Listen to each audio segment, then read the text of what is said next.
हमारा education department है वो क्या काम करता है, कैसे शिक्षा के लिए उद्देश्यों की पूर्ति करता है। सबसे पहले हमें ये पता करने की ज़रूरत है या ये हमें पता होना चाहिए कि प्रशासन का मतलब क्या होता है। ठीक है, कि कोई भी एक डिपार्टमेंट है वो क्या होता है, किस तरीके से वो काम करता है। तो प्रशासन से यानी एडमिनिस्ट्रेशन से आप ये समझ सकते हैं कि क्या है, वह क्षमता है जिसके द्वारा सामाजिक शक्तियां एवं विरोधी तत्वों का एकीकरण अवयव में समन्वित किया जाता है। मतलब आप कह सकते हैं कि जो आपका एडमिनिस्ट्रेशन है, जो आपका प्रशासन है, वो क्या करता है, वो दो चीजों का एकीकरण करता है। ठीक है, कि एक तो वो क्या करता है कि समाज में जितनी भी शक्तियां विद्यमान है, यानी जो चीजें समाज के लिए क्या है अच्छी हैं या समाज के हित के लिए कार्य करती हैं या पावरफुल है आप कह सकते हैं। ठीक है, जैसे सरकार है या अन्य कोई व्यक्ति है, उससे संबंधित कर सकते हैं आप इसे। दूसरा, ऐसे लोग जो किसी भी चीज का विरोध करते हैं। तो समाज में आपने देखा है कि हर चीज का कहीं ना कहीं अगर कुछ लोग समर्थन कर रहे हैं तो दूसरे लोग उसका विरोध भी करते हैं। तो इन दोनों को क्या करना, एकीकृत करना, इन दोनों को एक साथ लेकर आना, ताकि हम क्या कर सके, एक ऐसा तत्व, एक ऐसा अवयव इसको बना सके जो क्या करता है, एक साथ संतुलन बनाकर हम क्या करेंगे, अपने कार्यों को पूरा करेंगे। यानी प्रशासन का, शिक्षा प्रशासन का काम क्या है, शिक्षा के लिए उचित अवसर उपलब्ध कराना, शिक्षा के उद्देश्यों की पूर्ति करना, हर एक व्यक्ति को शिक्षित करना, यही हमारे एजुकेशन एडमिनिस्ट्रेशन के क्या होंगे, उद्देश्य होंगे। तो वो क्या करेगा, जो सामाजिक शक्तियां हैं उनको, और जो विरोधी तत्व यानी जो शिक्षा का क्या कर रहे हैं, विरोध कर रहे हैं, दोनों को एकीकृत करेगा, दोनों को एक साथ लेकर आएगा, जिससे कि वो एकता के रूप में उस संस्था को क्या कर सके, संचालित कर सके, अपने उद्देश्यों की प्राप्ति कर सके।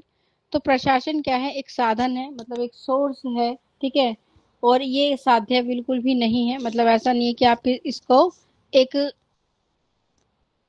आप कह सकते हैं कि ये क्या है, एक तरीका है जिसका इस्तेमाल करके हम क्या करते हैं, उन लक्ष्यों को प्राप्त करने की कोशिश करते हैं जो हमारी शिक्षा के स्तर को ऊंचा उठाने का प्रयास करेंगे। तो इसलिए हम इसे एक साधन मानते हैं। तो यह क्या है, एक सतत प्रक्रिया है। मतलब प्रशासन क्या है, एक लगातार चलने वाला कार्यक्रम आप इसे कह सकते हैं, लगातार चलने वाली संस्था आप इसे कह सकते हैं, संगठन के आप कह सकते हैं कि क्या है, ये एक शुरुआत है जिसको लगातार क्या करेगी, शिक्षा के क्षेत्र के अलग अलग जो भी समस्याएं हैं, प्रशासन क्या करता है कि हमेशा वो क्या करता है कि आप कह सकते हैं कि ये क्या है, एक तरह की कमेटी है जो सरकार के द्वारा बनाई गई है, या फिर आप कह सकते हैं कि ये क्या है, एक तरह का संगठन आप इसे कह सकते हैं। ठीक है, तो इनका काम क्या होता है कि लगातार क्या करना, शिक्षा के क्षेत्र में या जिस क्षेत्र के लिए बनाए गए हैं उस क्षेत्र में क्या करेंगे, उस क्षेत्र में लगातार प्रक्रियाएं करते हैं, मतलब गतिविधियां करते हैं, अपने कुछ उद्देश्य बनाते हैं जिनकी पूर्ति के लिए क्या करेंगे, लगातार कार्य करेंगे। तो जैसे हमने पहले विद्यालय के बारे में पढ़ा था कि वो क्या करता है, निरंतर प्रयास करता है जिससे वो अपनी शिक्षा के स्तर को ऊंचा उठा पाता है, एक अच्छी और बेहतर शिक्षा की व्यवस्था समाज के लिए कर पाता है। तो इसी प्रकार से जो प्रशासन होता है, जिसमें शिक्षा के प्रशासन की हम बात कर रहे हैं, तो आप कह सकते हैं कि ये क्या है, एक लगातार चलने वाली प्रक्रिया है जिसका प्रारंभ किसी संस्था से हो सकता है, किसी संगठन से इसकी शुरुआत हो सकती है, और जैसे जैसे ये संस्था क्या करती है, अपने लक्ष्यों को प्राप्त कर लेती है, वैसे वैसे क्या होती है इसकी प्रगति। तो बहुत सारे लक्ष्य जो है वो आपके एडमिनिस्ट्रेशन यानी प्रशासन के हो सकते हैं, जैसे प्राइमरी शिक्षा के स्तर को बेहतर बनाना, हर बच्चे को विद्यालय में एनरोल करना, विद्यालय जो बच्चे छोड़ रहे हैं उसको रोकना, एडमिशन की संख्या बढ़ाना, शिक्षा के स्तर को ऊंचा उठाना, या फिर अन्य आर्थिक रूप से सहायता प्रदान करना। इस प्रकार के बहुत सारे लक्ष्य आपको एडमिनिस्ट्रेशन के देखने को मिल सकते हैं, और उन्हीं के उद्देश्यों के लिए पे क्या करता है, ये पूर्ति करने के लिए कार्य करता है।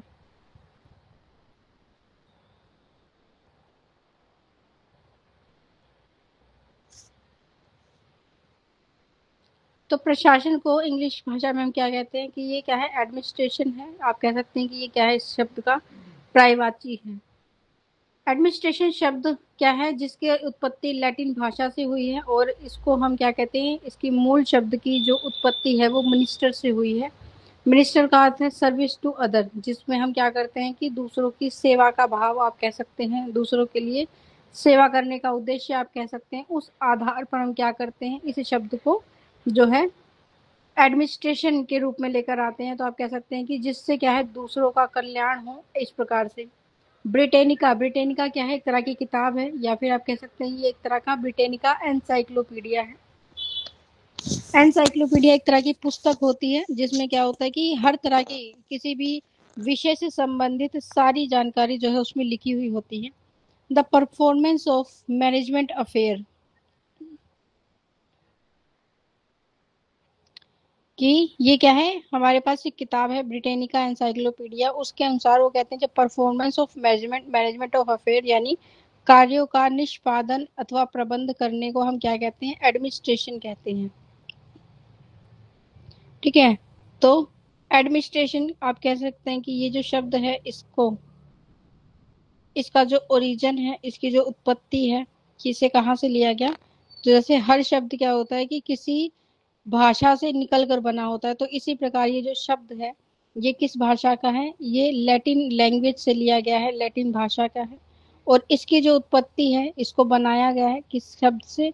मिनिस्टर शब्द से, जिसका अर्थ होता है, आपको इन शब्दों का अर्थ याद रखना है, आपसे पूछा जा सकता है एक नंबर में कि मिनिस्टर शब्द जो है उसका अर्थ क्या होता है? तो सर्विस टू अदर्स, दूसरों की सेवा करना, ठीक है, या फिर दूसरों का कल्याण करना। तो ऐसे ऑप्शन आपको देखने को मिलेंगे, तो आप कह सकते हैं क्या होता है मिनिस्टर का अर्थ? दूसरों का कल्याण करना, उनका अच्छा सोचना या उनके लिए कार्य करना। और इसमें हमारे पास जो पुस्तक है, ठीक है, जिसमें ब्रिटेनिका एनसाइक्लोपीडिया जिसे हम कह रहे हैं, उसमें इसका जो अर्थ है वो क्या होता है? Performance of management and affair, कार्यों का निष्पादन एवं अथवा प्रबंधन, मतलब कार्यों को बिना किसी पक्षपात के पूरा करना और उनका प्रबंध करना। ठीक है, इसका अर्थ होता है। फिर शैक्षिक प्रशासन यानी एजुकेशन डिपार्टमेंट की अगर हम बात करें तो शिक्षा का जो प्रशासन होता है, शिक्षा का जो प्रशासन है सामान्य प्रशासन के विशाल क्षेत्र का ही एक भाग है। ठीक है, यानी प्रशासन में जब हम, जैसे आप एडमिनिस्ट्रेशन की बात कर रहे हैं जिसका मतलब क्या होता है? प्रशासन। तो एडमिनिस्ट्रेशन बहुत व्यापक शब्द है, मतलब बहुत ज्यादा विस्तृत फैलाव वाला शब्द है, क्योंकि इसके अंदर किसी एक तरह का प्रशासन नहीं आता। जैसे आप कह सकते हैं जो हेल्थ प्रशासन है या हेल्थ डिपार्टमेंट है वो भी इसी का पार्ट है। ठीक है, आपका एजुकेशन जो डिपार्टमेंट है वो भी इसी का पार्ट है। इसके अलावा आप कह सकते हैं कि जैसे जो इमरजेंसी आपदा प्रबंधन जिसे कहते हैं, आप इमरजेंसी कह सकते हैं, या फिर जो हमारी इमरजेंसी डिपार्टमेंट प्राकृतिक या फिर आपदा प्रबंधन होती है। इस तरह के बहुत सारे डिपार्टमेंट, जैसे कृषि के लिए डिपार्टमेंट होता है, एग्रीकल्चर डिपार्टमेंट, हर तरह का डिपार्टमेंट होता है। तो ये सब क्या है? ये सब एडमिनिस्ट्रेशन का ही पार्ट है। और इन सभी को मिलकर हम क्या कहते हैं? एडमिनिस्ट्रेशन बना है। ठीक है, कि एडमिनिस्ट्रेशन एक बहुत विस्तृत भाग है। जब आप एडमिनिस्ट्रेशन की बात कर रहे हैं तो एडमिनिस्ट्रेशन बहुत प्रकार का हो सकता है। प्रबंधन, कि आप चिकित्सा के प्रबंधन की बात कर रहे हैं, आप शिक्षा के प्रबंधन की, आपदा या प्रबंधन की, कि अचानक से कोई समस्या आ जाती है उसके प्रबंधन की। तो इस तरह से बहुत सारे प्रबंधन जो है प्रशासन में ही सम्मिलित होते हैं, और एजुकेशन डिपार्टमेंट इसी का क्या है? एक छोटा सा भाग है। इसलिए क्या है, ये बहुत ज्यादा विशाल होता है। लेकिन जो शिक्षा का प्रशासन है, इससे हम क्या समझते हैं? इससे आशय यह है कि शिक्षा के प्रशासन में, प्रशासन से है कि हम इसमें से केवल शिक्षा से संबंधित बातों के बारे में बात करते हैं। मतलब एजुकेशन डिपार्टमेंट या एजुकेशन जो एडमिनिस्ट्रेशन है वो केवल शिक्षा से संबंधित कार्यों को क्या करेगा? पूरा करेगा, या शिक्षा के संबंधित क्षेत्रों में सुधार लाने की कोशिश करेगा, शिक्षा संबंधी कार्यों को में क्या करेगा? अपना योगदान देगा। तो उन वो अपने जितने भी कार्य हैं वो क्या करेगा? एजुकेशन के संदर्भ में रखता है। उसके उद्देश्य भी एजुकेशन से जुड़े हुए होते हैं, शिक्षा से जुड़े हुए होते हैं। ठीक है, तो आप कह सकते हैं कि क्या क्या कर सकता है ये? तो जो एजुकेशन एडमिनिस्ट्रेशन है वो क्या करेगा? एक तो मेंटेनेंस करता है, create and maintenance and effective, मतलब प्रभावी, एफिशिएंट, आसान तरीके से जॉब को प्राप्त हो सके। और इंक्लूसिव लर्निंग की बात करता है। ये इंक्लूसिव लर्निंग का मतलब होता है कि एक ऐसी स्कूल की या ऐसी कक्षा की बात करते हैं जहाँ पर हर तरह का बच्चा जो है वो अपनी शिक्षा को ग्रहण कर सकता है। तो एक इंक्लूसिव एनवायरनमेंट बनाना इसका क्या होता है, उद्देश्य होता है। क्या करता है, ये प्लानिंग करता है कि शिक्षा किस प्रकार से दी जाएगी, किस प्रकार से उसकी व्यवस्था की जाएगी, या फिर आप कह सकते हैं क्या करता है, ऑर्गेनाइज करता है शिक्षा को, ठीक है। सोर्स को मैनेज करता है कि जितने भी संसाधन हैं आपके उनको क्या करेगा, ये मैनेज करेगा। एजुकेशन के जो गोल्स हैं उन गोल्स को क्या करेगा, निर्धारित करेगा, ठीक है। और अल्टीमेटली अंत तक आप कह सकते हैं कि इसका काम क्या होता है कि इसके कार्यों से, ठीक है, कि जो भी कार्य एजुकेशन एडमिनिस्ट्रेशन कर रहा है उसके कार्यों से जो स्टूडेंट्स हैं उनको बेनिफिट होना चाहिए, जो अध्यापक हैं उनको बेनिफिट होना चाहिए, और जो हमारा समाज है यानी जो हमारी कम्युनिटी है उसको क्या होना चाहिए, फायदा होना चाहिए। तो ये सारे काम क्या हैं, हमारे एजुकेशन डिपार्टमेंट के होते हैं।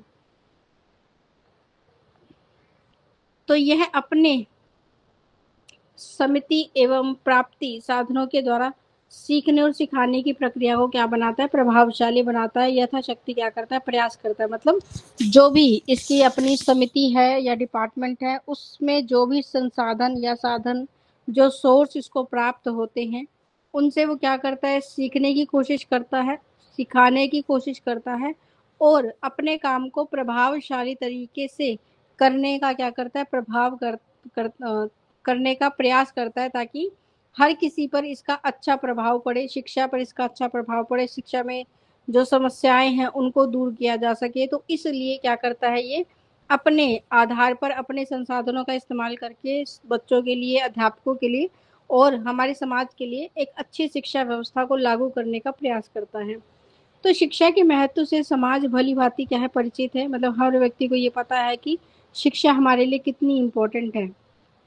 और चूंकि इसी संपूर्ण समाज और राष्ट्र के विकास का दायित्व क्या है, वो भी शिक्षा का ही है, कि हम शिक्षा के माध्यम से क्या करना चाहते हैं, अपने समाज का विकास करना चाहते हैं और फिर अपने राष्ट्र का विकास करना चाहते हैं। तो दोनों ही काम किसके होते हैं, शिक्षा के होते हैं। मानवीय और राष्ट्रीय जीवन की जब हम बात करते हैं तो शिक्षा क्या है, महत्वपूर्ण भूमिका निभाती है, और प्रत्येक समाज क्या करता है, इसको स्वीकार करता है, चाहे वह शासन प्रणाली का स्वरूप है या फिर वो क्या है, शासन प्रणाली का स्वरूप कैसा हो, या विकसित हो या विकास उन्मुख हो, अथवा किन्हीं भी सामाजिक या आर्थिक, राजनैतिक, दार्शनिक मूल्यों व विचारधाराओं में क्या करता हो, विश्वास रखता हो। मतलब आप कह सकते हैं कि ये क्या कहना चाहते हैं कि जब भी हम अपने कम्युनिटी यानी समाज की बात करते हैं तो समाज में मानवीय मूल्य या फिर राष्ट्रीय जो जीवन है उसके लिए एजुकेशन डिपार्टमेंट एक महत्वपूर्ण भूमिका निभाता है, और हर एक समाज क्या करता है,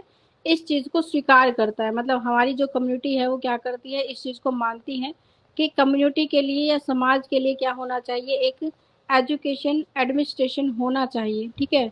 चाहे वो एजुकेशन एडमिनिस्ट्रेशन कैसा है, चाहे वो कैसा है, पूरी तरह से क्या हो, विकसित हो, ठीक है, तो भी उन्हें अच्छा लग रहा है, ठीक है। अगर वो क्या है, विकास कर रहा है तब भी वो क्या है, हमारे लिए जरूरी है। तो मतलब चाहे वो विकसित है या फिर वो क्या कर रहा है, विकास उन्मुख है, मतलब विकास के लिए कार्य कर रहा है, या फिर किसी सामाजिक और आर्थिक, राजनीतिक, मतलब किसी भी प्रकार की सामाजिक,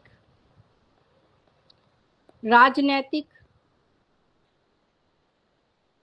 दार्शनिक यानी फिलोसफी के आधार पर जो मूल्य होते हैं उन मूल्यों को ये क्या करता है, स्वीकार करता है कि समाज के आधार पर भी हमें क्या लाना है, अपनी एजुकेशन में बदलाव लेकर आना है, और राजनीति के आधार पर भी हमें क्या करना है, शिक्षा में बदलाव लाना है। तो प्रशासन के द्वारा ही हम क्या करते हैं, समस्त शैक्षिक संस्थाओं की व्यवस्था करते हैं, कि प्रशासन क्या करता है कि जैसी रिक्वायरमेंट है समाज को उस प्रकार की शिक्षा की व्यवस्था करता है, उस प्रकार की शिक्षा की संस्थाओं की व्यवस्था करता है, ठीक है। तो जैसे आपको पता है कि जब हम शिक्षा की बात करते हैं, एजुकेशन की बात करते हैं, और शुरुआती शिक्षा की जब बात की जाती है तो सबसे ज़्यादा जो इम्पोर्टेंट होता है वो क्या होता है, आपकी प्राइमरी शिक्षा होती है। तो उस शिक्षा की व्यवस्था भी क्या करता है, डिपार्टमेंट एडमिनिस्ट्रेशन या फिर हमारा जो एजुकेशन डिपार्टमेंट है वो करता है, ठीक है। शिक्षा संबंधी जो भी नीतियां हैं, मतलब हमारी एजुकेशन से संबंधित जो भी हमारे पास प्लानिंग आप कह सकते हैं, योजनाएं बनाना हो गया, ठीक है, कि किस प्रकार की शिक्षा व्यवस्था हमारे पास होनी चाहिए, क्या नियम उसके लिए होने चाहिए। जैसे कि समय क्या रहता है विद्यालय का, ये सब भी क्या करते हैं, लगभग प्रशासन ही निर्धारित करता है कि क्या समय रहेगा किसी भी स्कूल के खुलने का या बंद होने का। तो जो समय का निर्धारण है ये भी क्या करता है, प्रशासन ही करता है। अलग अलग समय पर किस प्रकार की नीतियां उन्हें अपनानी चाहिए, किस प्रकार के लिए बच्चों की शिक्षा की व्यवस्था होनी चाहिए, पाठ्यक्रम कैसा होना चाहिए, पुस्तक कैसी होनी चाहिए, ये सारी चीजें जो है किस पर, हमारे प्रशासन पर ही आधारित होती हैं। और वो क्या करता है, शिक्षा संबंधी जो भी हमारी क्या होती हैं नीतियां होती हैं उनको बनाता है, उनका निर्धारण करता है। और नियोजन मतलब सभी चीजों के लिए एक प्लानिंग पहले से ही करता है, एक संगठन बनाया जाता है, उनको डायरेक्शन देता है, दिशा निर्देश, मतलब आप कह सकते हैं प्रशासन ही क्या करता है, आपके एरिया में जितने भी स्कूल होंगे, जितनी भी शिक्षा की संस्थाएं होंगी, उन सभी को क्या देता है, दिशा निर्देश देता है। दिशा निर्देश यानी आप कह सकते हैं कि वो ये बताता है विद्यालय कैसे चलाना है, क्या क्या नियम उसमें होने चाहिए, ठीक है, अपनी मनमानी नहीं चलाएंगे वो। इस प्रकार की जितनी भी गतिविधियां होती है उसको प्रशासन क्या करता है, कंट्रोल करता है, नियंत्रित करता है। तो इसके साथ एक समन्वय यानी संतुलन बनाकर उनको नियंत्रित करने का प्रयास करता है, ताकि कोई भी विद्यालय, कोई भी शिक्षा संस्था अपने आधार पर किसी भी तरह की मनमानी नहीं कर पाएगी। जो सही नियम है उनके अनुसार ही स्कूलों को या विद्यालय को संचालित किया जाएगा, या फिर कोई अन्य शिक्षा का संस्थान है उसे संचालित किया जाएगा। तो शैक्षिक प्रशासन के जो उद्देश्य है उनको प्रभावशाली ढंग से प्राप्त करने के लिए ये साधन बहुत आवश्यक है कि हमारे, या आप कह सकते हैं कि प्रशासन जो भी क्या बनाता है, उद्देश्य बनाता है जिससे हम अपनी शिक्षा को बेहतर बना सकते हैं। उन उद्देश्यों की पूर्ति के लिए बहुत जरूरी है कि विद्यालय सही प्रकार से कार्य करें।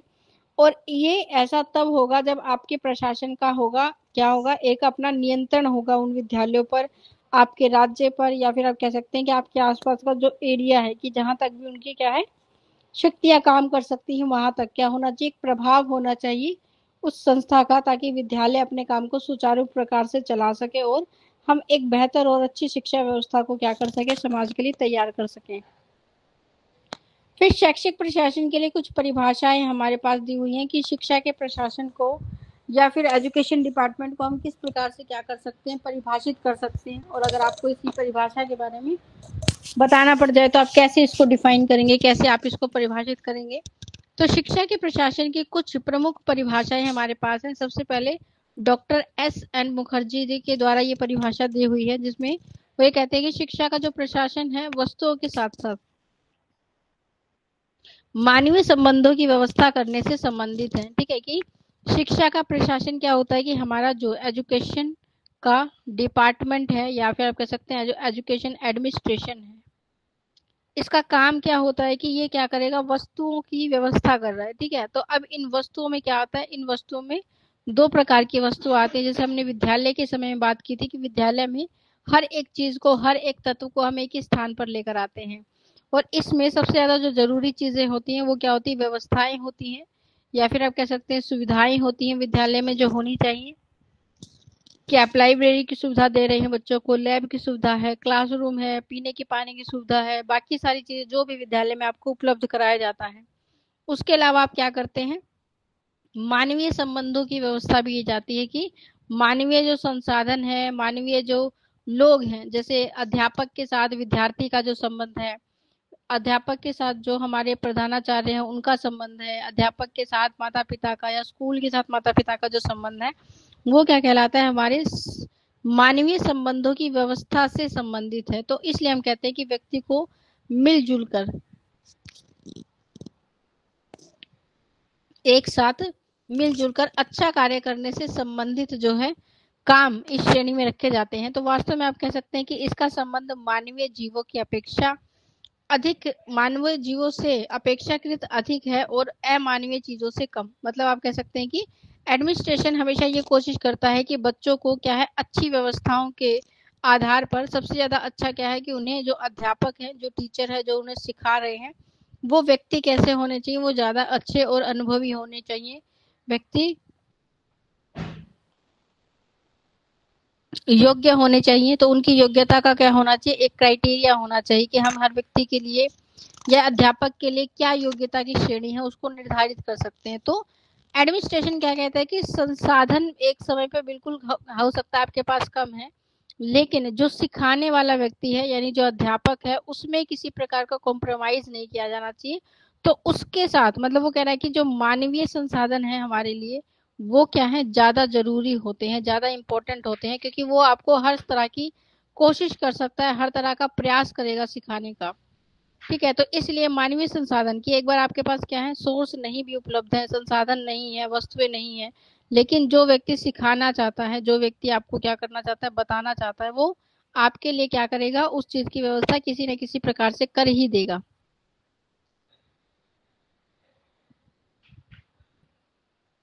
तो सोर्स यानी साधन अगर हमारे पास क्या है कम है, तो अगर आपके पास क्या है एक योग्य अध्यापक है तो वो क्या करेगा आपके लिए आपको उस साधन के बिना भी एक अच्छा ज्ञान देने की पूरी कोशिश करता है, आपको उस चीज से जोड़ने की कोशिश करता है। तो कह रहे हैं कि मानवीय संसाधन हमारे लिए ज्यादा इंपॉर्टेंट होते हैं, क्योंकि वो क्या करते हैं जीवन को उस आधार पर आपके ज्ञान को बताने का प्रयास करते हैं जो वो पहले ले चुके हैं या फिर जिनसे उनका जीवन पहले से प्रभावित है। तो वस्तुएं वो केवल आपको क्या करती हैं बता सकती हैं, लेकिन वो सिखा नहीं सकती। तो सिखाने के लिए क्या है व्यक्ति ज्यादा इंपॉर्टेंट है ना कि ज्यादा संसाधन। फिर हमारे पास आती है encyclopedia of education. Encyclopedia of education research ये क्या है एक तरह की पुस्तक है जिसमें आप कहेंगे कि जो शैक्षिक प्रशासन है एक ऐसी प्रक्रिया है जिसके द्वारा संबंधित व्यक्तियों के प्रयास एवं एकीकरण और उचित सामग्री का उपयोग जो है वो किया जाता है। यानी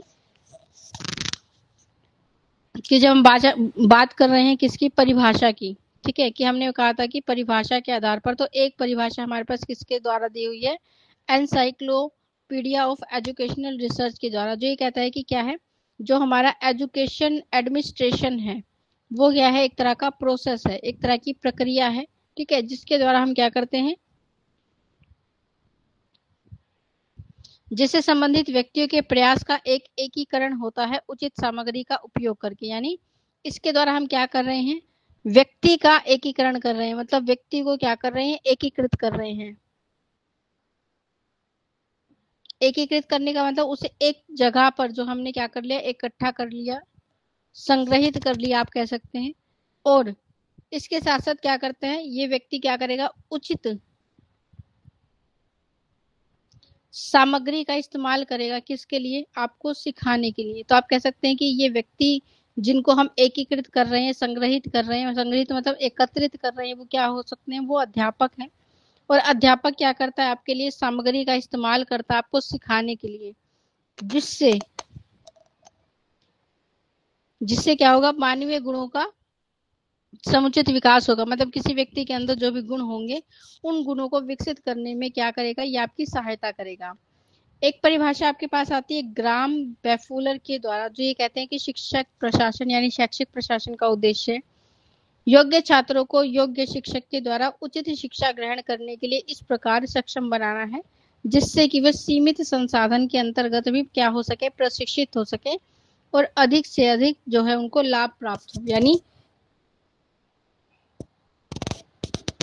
ग्राम बेफुलर कहते हैं कि शिक्षा प्रशासन यानी एजुकेशन एडमिनिस्ट्रेशन का उद्देश्य क्या होता है कि वो क्या करे आपके लिए योग्य अध्यापकों को नियुक्त करे,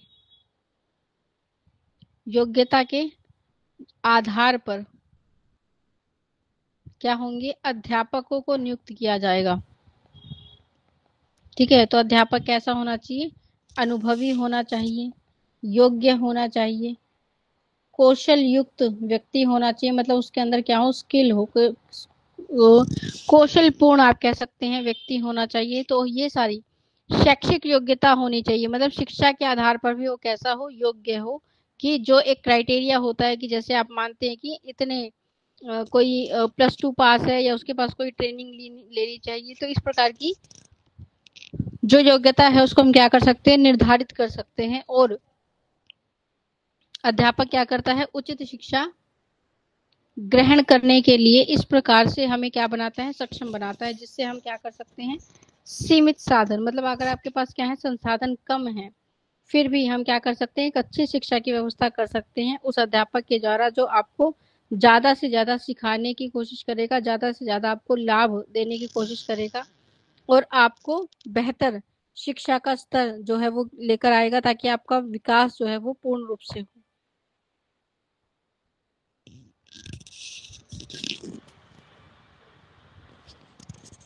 फिर एक और परिभाषा है हमारे पास, जो कि बुक एडमस के शब्दों में दी हुई है। शैक्षिक प्रशासन में अनेक सूत्रों को एक सूत्र में बांधने की कोशिश की जाती है, कि शिक्षा का प्रशासन क्या करेगा, बहुत सारी चीजों को साथ लेकर आएगा और वो आपको एक ही जगह पर एकत्रित करके देगा। तो शैक्षिक प्रशासन में प्राय आप कह सकते हैं कि परस्पर विरोधियों सामाजिक शक्तियों का हम क्या करते हैं, संगठन करते हैं। कि एक तरफ हम क्या करते हैं, उन समाज के लोगों को एकत्रित किया जाता है जो क्या करने वाले हैं, इसका समर्थन करने वाले हैं, इसको आगे लेकर जाने वाले हैं। दूसरा हम उनको भी लेकर आते हैं जो क्या करते हैं, विरोध कर रहे हैं, कि शिक्षा का किसी स्तर पर वो क्या कर रहे हैं, विरोध कर रहे हैं। दोनों संगठनों को एक साथ लेकर आते हैं ताकि हम क्या कर सकें, उन दोनों को एक साथ मिलाकर एक ऐसी, मतलब आप कह सकते हैं कि एक क्या है, ये एक तरह की प्रणाली आप कह सकते हैं, या फिर आप कह सकते हैं एक तरह की बुद्धिमत्ता है, कि हमने उन दोनों को एक साथ मिला लिया, और उन दोनों को मिलाने से हम क्या कर रहे हैं, अपने शिक्षा के उस उद्देश्य को पूरा करने की कोशिश कर रहे हैं, जो शायद इस विरोध के कारण रुक जाता, या फिर इस विरोध के कारण वो नहीं हो पाता। तो इसलिए हमने क्या कर दिया, इसका एकीकरण, मतलब आप कह सकते हैं कि प्रशासन जो है वो क्या कर रहा है, एक ऐसी व्यवस्था कर रहा है जो शिक्षा के लिए कार्य करेगा। पहले जो लोग उसका विरोध कर रहे थे, अब वो किसी स्तर पर क्या करेंगे, उसको समर्थन देंगे और शिक्षा के स्तर को और अच्छा और बेहतर बनाने का प्रयास करेंगे। फिर हम बात करेंगे जेबीसीएस के शब्दों में, कि जेबीसीएस के द्वारा हमें शिक्षा या एजुकेशन डिपार्टमेंट के बारे में जो बातें बताई गई हैं, तो जेबीसीएस ये कहते हैं अपने शब्दों में कि शिक्षा के क्षेत्र की जब हम बात करते हैं तो प्रशासन का आश्रय सरकार शब्द से ही होता है। मतलब प्रशासन क्या है, एक तरह की सरकार को ये क्या कर रहा है, आप कह सकते हैं गवर्नमेंट को डिनोटेड है, या गवर्नमेंट के लिए हम क्या कर रहे हैं, इसका इस्तेमाल करते हैं। ठीक है, तो जैसे आपको पता है कि सरकार की जब बात आती है, गवर्नमेंट की बात आती है, हम इसे गवर्नमेंट से क्यों रिप्रेजेंट करते हैं, तो गवर्नमेंट आप सभी को पता है जो सरकार है वो व्यक्तियों के द्वारा बनाई जाती है। ठीक है, जिसमें क्या होता है, आपका एक प्रतिनिधित्व होता है, जिससे आपके देश के जो प्रधानमंत्री हैं या फिर आपके राज्य के जो मुख्यमंत्री हैं, वो व्यक्ति वो होता है जिसको आपने चुना होता है, आपके द्वारा उसका चुनाव होता है। फिर सरकार की जब हम बात करते हैं तो हमारे पास दो तरह के विकल्प होते हैं। एक आपके पास राज्य में आपकी राज्य सरकार जो है वो कार्य कर रही है, वो आपके राज्य के लिए। एक आपके पास केंद्र की सरकार होती है, जिसे आप सेंट्रल गवर्नमेंट बोलते हैं। तो हर सरकार के अपने अपने क्या होते हैं, डिपार्टमेंट होते हैं। ठीक है, क्या होते हैं, इनके अपने प्रशासन होते हैं, जिसमें वो क्या कर रही है, अलग अलग तरह की चीजों के लिए कार्य कर रही है। ठीक है, तो इसी तरह से क्या है, ये भी एक तरह का प्रशासन है। और प्रशासन मतलब गवर्नमेंट क्या करती है, प्रशासन बनाती है, यानी डिपार्टमेंट बनाती है, जिसमें अलग अलग लोग आपने देखा है कि क्या करते हैं, डिपार्टमेंट को संचालित करते हैं। ठीक है,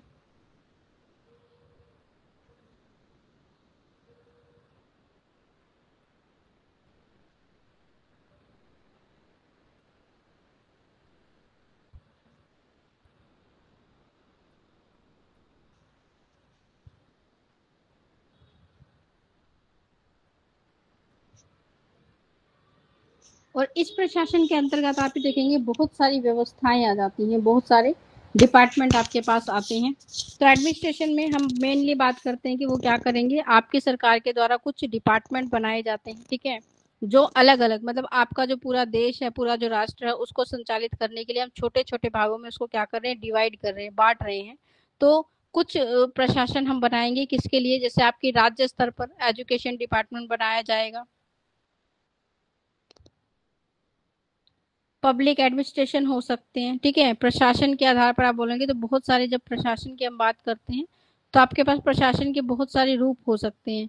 एक तो जो प्रशासन है वो कैसा हो सकता है, आपके पास पब्लिक एडमिनिस्ट्रेशन हो सकता है। ठीक है, दूसरा होता है आपके पास प्राइवेट एडमिनिस्ट्रेशन हो सकता है। तीसरा होता है आपके पास सोशल एडमिनिस्ट्रेशन हो सकता है। पब्लिक आप कह सकते हैं कि जैसे जो सार्वजनिक प्रशासन की हम बात करते हैं कि ये किसके लिए, सबके लिए है। ठीक है, कि जनता का कोई भी प्रतिनिधित्व जा सकता है। प्राइवेट होता है जिसे आप कहते हैं निजी प्रशासन, जो अपने लिए कार्य कर रहा है। सोशल होता है कि किसके लिए, सामाजिक प्रशासन, समाज के लिए कार्य कर रहा है। तो इस प्रकार से प्रशासन के बहुत सारे प्रकार आपको देखने को मिलते हैं।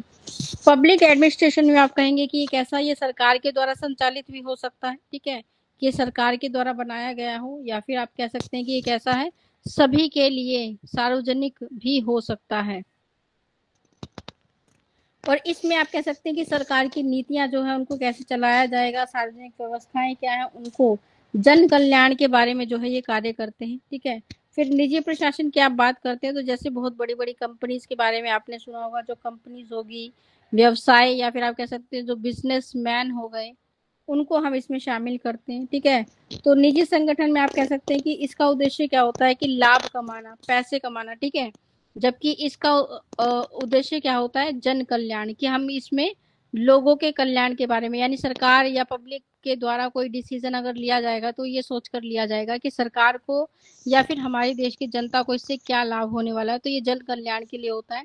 प्राइवेट कंपनी की जब आप बात करते हैं तो ये किसके लिए, अपने निजी फायदे के लिए। ठीक है। लाभ कमाने के लिए जो है कोई भी काम करती है, कोई भी डिसीजन लेगी तो लाभ कमाने के लिए। सामाजिक जो एडमिनिस्ट्रेशन होते हैं, ये क्या होते हैं, ये जैसे आपके समाज के लिए, समाज की समाज सेवा से जुड़े हो सकते हैं, कि समाज की सेवा के लिए चलाए गए हों। ठीक है। या फिर आप कह सकते हैं कि आपका जो समुदाय, यानी आपकी जो कम्युनिटी है, सामुदायिक गतिविधियों के लिए हो सकते हैं, कि उनके आधार पर इसे बनाया गया हो। ठीक है। या फिर सामाजिक कल्याण के लिए हो सकते हैं, कि समाज के कल्याण के लिए इनको बनाया गया हो, उनके अच्छे उद्देश्य की पूर्ति के लिए बनाया गया हो। तो इनका भी काम क्या होता है कि ये अलग अलग वर्ग के लोगों की क्या करते हैं, देखभाल करते हैं, उनकी समस्याओं का समाधान निकालते हैं, और संसाध जो संस्थाएं हैं उनको संचालित करते हैं। इसके अलावा आप देखेंगे कि प्रशासन में आपके पास एक टेक्निकल टेक्निकल डिपार्टमेंट या टेक्निकल एडमिनिस्ट्रेशन आप कह सकते हैं, कि जो किसकी बात करता है, जो सूचना की बात करता है, आपको सूचना या फिर अभियांत्रिक या फिर वैज्ञानिक अनुसंधान के बारे में जानकारी देता है। ठीक है। यानी सूचना संचार के बारे में आपने सुना है। फिर हमारे पास होता है एक, जिसके बारे में हम पढ़ रहे हैं, एजुकेशन एडमिनिस्ट्रेशन। ठीक है। जिसमें हमने बहुत सारी बातें पढ़ी कि ये किसके लिए होता है, ये स्कूल पर अपने जो कार्य है उनको लागू कर सकता है। कॉलेज जो होते हैं उसमें जो भी संस्थाएं हैं उनको ये मानना होता है। जो यूनिवर्सिटीज हैं उनके जो नियम हैं उनको भी ये क्या करता है, संचालित करता है। तो इन सभी चीजों में के लिए क्या करता है, ये काम करता है। तो इसी प्रकार से आपके पास क्या है, बहुत सारे प्रशासन के प्रकार होते हैं जो अलग अलग क्षेत्रों में आपके लिए कार्य करते हैं। ठीक है। तो जैसे प्रशासन है, प्रशासन को हम क्या करते हैं कि आपके पास जैसे मुख्यमंत्री है, मुख्यमंत्री आपके राज्य का होगा। ठीक है। अब राज्य के जो मुख्यमंत्री हैं उनके पास बहुत सारे डिपार्टमेंट होते हैं जिसमें उनको काम बांट दिया जाता है। ठीक है। फिर उस डिपार्टमेंट के लिए भी एक हेड निर्धारित कर दिया जाता है, जो क्या करेगा, उस डिपार्टमेंट की सारी इंफॉर्मेशन या जानकारी के बारे में, कि उस डिपार्टमेंट में कौन सा काम कैसे हो रहा है, क्या नहीं हो रहा है, ये सारी सूचनाएं वो अपने पास रखवाता है, या आप कैसे कह सकते हैं एकत्रित करता है, या उनसे काम करवाता है, आप ये भी कह सकते हैं। तो उस प्रकार से क्या है, ये पूरा प्रशासन काम करता है। तो इसी को हम क्या कहते हैं कि हमारे पास क्या है, सरकार शब्द, मतलब आप कह सकते हैं कि एडमिनिस्ट्रेशन किससे जुड़ा हुआ है, सरकार शब्द से जुड़ा हुआ है, जिसका निकट से सबसे ज्यादा पास का जो संबंध है, जिसे आप कह सकते हैं अपने शब्दों में कि जो अधीक्षक होता है, पर्यवेक्षण होता है, योजना बनाना, त्रुटि निकालना, निर्देशन करना, संगठन बनाना, नियंत्रण करना, समायोजन करना आदि जैसे नियम को हम क्या करते हैं, इसमें लागू करते हैं। कि सबसे पहले आपका जो अध्यक्ष होगा आपके डिपार्टमेंट का, सबसे पहले हम क्या करेंगे, उस वो क्या करेगा, योजनाएं बनाएगा। योजनाएं बनाने के बाद ये दिखेगा कि कहीं कोई कमी तो नहीं है, या किस योजना से उसे क्या लाभ हो रहा है, पर्यवेक्षण यानी जांच करेगा। फिर आपको गाइडेंस देगा, आपको क्या कर देगा, दिशा निर्देश देगा कि किस कार्य को किस तरह से करना है। फिर एक संगठन यानी ऑर्गेनाइजेशन बनाया जाएगा, उसको कंट्रोल किया जाएगा ताकि उसमें ऐसी गतिविधियां बिल्कुल भी ना हो जो आपके लिए या समाज के लिए उपयोगी नहीं है। और इन सभी के समायोजन के साथ नियमों का पालन करके हम क्या करते हैं, किसी भी प्रशासन को संचालित करते हैं।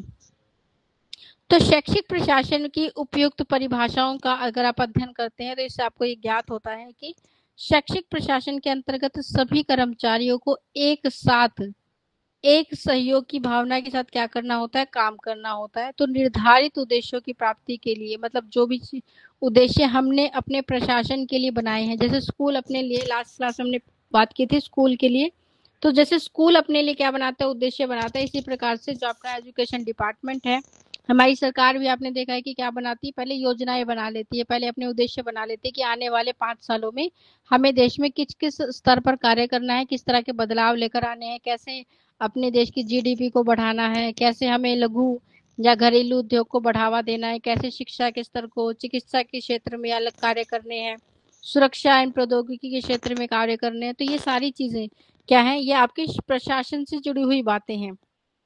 तो इसी प्रकार से हर एक डिपार्टमेंट या हर एक प्रशासन क्या करता है, अपने लिए कुछ उद्देश्यों को पहले से ही निर्धारित कर लेता है। तो सभी कर्मचारियों को एक साथ सहयोग की भावना से क्या करना है, उन उद्देश्यों की पूर्ति के लिए अपना सहयोग देना है। मतलब जो भी काम आपको आपके स्तर पर डिपार्टमेंट के द्वारा दिया जाता है, वो ही क्या है, उस उद्देश्य की पूर्ति में सहयोग है।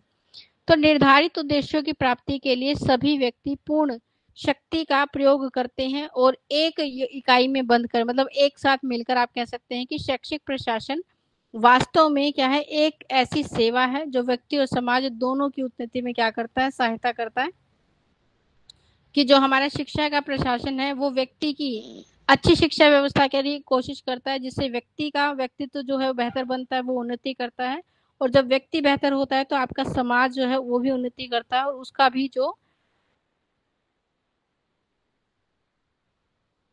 भी स्तर जो है वो क्या होता है, बढ़ता है। तो शिक्षा के क्षेत्र में अथवा किसी विद्यालय में उन्नति के जो साधन है या अधिक से अधिक प्रयोग करना, मतलब कि जो भी आपके पास क्या दिए जाते हैं, सोर्सेज दिए जाते हैं, जो भी आपको चीजें उपलब्ध कराई जाती हैं, उन चीजों का क्या किया जाए, उपयोग किया जाए, उन चीजों का इस्तेमाल किया जाए। किस चीज के लिए, अधिक से अधिक साधनों का उपयोग करके हम प्रशासन का जो उत्तरदायित्व है उसको निभा सकते हैं। मतलब जो भी सुविधाएं आपके पास है, जो भी मटेरियल आपके पास है, उसका इस्तेमाल करें और शिक्षा के स्तर को जिस भी डिपार्टमेंट में हो आप, उस डिपार्टमेंट के स्तर को क्या करना, बढ़ाने की, उसको एनहेंस करने की कोशिश करें, उसमें अपने उत्तरदायित्व को समझकर उसे पूरा करने का प्रयास करें। फिर पर्यवेक्षण, निर्देशन, व्यवस्था, मूल्यांकन आदि क्रियाओं के द्वारा अत्यंत सावधानी पूर्वक किसी भी शिक्षण संस्थान के कर्मचारियों की प्रगतिशील बनाने में शैक्षिक प्रशासन का क्या होता है, मुख्य हाथ होता है। मतलब जब भी हम क्या करते हैं, किसी भी तरह की संस्था की, या आप क्या बात कर सकते हैं, किसी भी तरह के एजुकेशनल इंस्टीट्यूट की, कि क्या है ये, कोई भी शिक्षा की अगर संस्था है तो उसमें जो भी कर्मचारी हैं या जो भी आपका स्टाफ है, वो स्टाफ क्या करता है, वो साधनों का जो इस्तेमाल है वो करेगा और शिक्षा को बेहतर बनाने में अपना योगदान देगा। तो जब भी वो क्या कर रहे हैं, उनकी जो कार्य प्रणाली है, मतलब वो किस प्रकार से काम कर रहे हैं, ठीक है, क्या चीजें उनके इंस्टीट्यूट में, क्या उनका लक्ष्य है, या आप कह सकते हैं, या फिर क्या है, क्या किस विधि का इस्तेमाल वो करते हैं, ठीक है, क्या उनके कार्य करने की प्रणाली है, इन सभी चीजों को हम क्या कर सकते हैं, इनकी जांच की जा सकती है। किसके द्वारा, एजुकेशन एडमिनिस्ट्रेशन के द्वारा। कि हमारा जो शिक्षा का प्रशासन है वो क्या कर सकता है, किसी भी स्कूल की, ठीक है, हम कह सकते हैं कि किसी भी स्कूल की, किसी भी कॉलेज की, किसी भी यूनिवर्सिटी की क्या की जा सकती है, निरीक्षण किया जा सकता है, जांच की जा सकती है इनके द्वारा।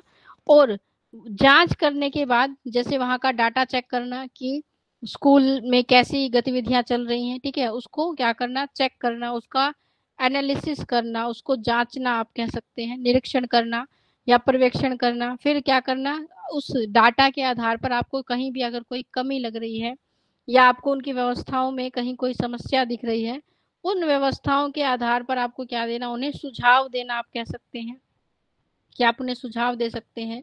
या फिर आप क्या कर सकते हैं, उनको डायरेक्शन दे सकते हैं, निर्देशन दे सकते हैं कि किस प्रकार से कार्य करना चाहिए, कहाँ गलती है, किस चीज को सुधारने की आवश्यकता है। तो उसको भी आप क्या कर सकते हैं, जांच करके उनको यथा जैसी जरूरत हो, यथा व्यवस्थाएं हैं उस प्रकार से आप क्या करेंगे, उनको सुझाव दे सकते हैं, गाइडेंस दे सकते हैं, दिशा निर्देश दे सकते हैं कि आपको लगता है कि कहीं कोई गलत हो रहा है। जैसे कॉलेज होते हैं, कॉलेज में मैश के बारे में आपने सुना होगा, मैश होती है जिसमें खाना बनाया जाता है। तो वहां पर साफ सफाई कैसी है, कैसी नहीं है, किस प्रकार का भोजन वहां उपलब्ध है, उस भोजन की भी जांच हो सकती है कि किस प्रकार का भोजन बच्चों को दिया जा रहा है, कैसा है, खराब तो नहीं है। हर एक चीज की क्या हो सकती है, वहां पर निरीक्षण हो सकता है। और उस आधार पर अगर आपको लगता है कि संस्था में कहीं कुछ गलत है या फिर कहीं कोई कमी है, तो उसको सुधारने के लिए आप क्या कर सकते हैं, अपने आधार पर उन्हें